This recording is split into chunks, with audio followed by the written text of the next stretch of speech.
Joseph Samuel ایک بہترین sales man تھا۔ ایک وقت تھا وہ روزانہ 18 کاریں فروخت کر لیتا۔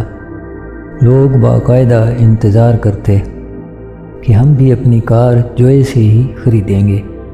جوئے کی مہارت پر ہوئی تحقیق نے بتایا جوئے اپنے گاہکوں کی چھوٹی چھوٹی باتیں تک یاد رکھتا۔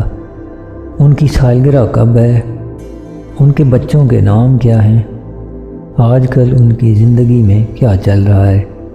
دوسرے کو کچھ بیچنا کوئی آسان کام نہیں، جبکہ دوسری طرف خریداری بظاہر لوگوں کو مشکل نہیں لگتی۔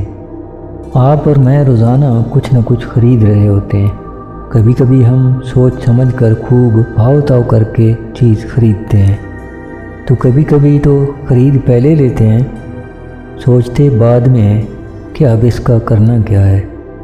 ہر آدمی سیلز مین نہیں ہوتا، لیکن ہر آدمی کے اندر ایک خطرناک، چالاک، ہوشیار سیلز مین چھپا ضرور ہوتا ہے۔ یہ ہمارا دماغ ہوتا ہے۔ ہمارا جسم اس کا بازار ہے۔ ہمارا دماغ بھی جوئے کی طرح اپنے بارے میں سب کچھ جانتا ہے۔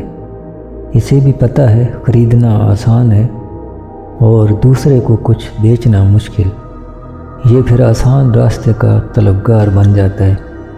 دماغ کا یہ آسان راستہ کیا ہے؟ یہ بے عملی، حقیقت سے نظریں چرانا اور سوچ و خیال کی اپنی الگ دنیا بسانا ہے۔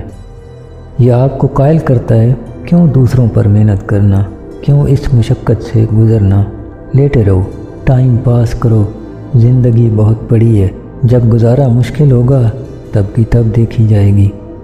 چونکہ کچھ خریدنا ہمیشہ آسان ہوتا ہے تو ہم اس شاطر سیلز مین کا یہ سودا خرید لیتے ہیں اور نااہل نکمے بن جاتے ہیں۔ دنیا کے اس بازار میں اپنے مقام کی تلاش میں وہی کامیاب رہتے ہیں جو اپنے اس چھپے ہوئے سیلز مین کو باہر کا راستہ دکھاتے ہیں، جو اس سے آرام کا سودا خریدنے سے تب تک انکار کریں جب تک یہ ماہر اپنے کام میں تھک کر چور نہ ہو جائے۔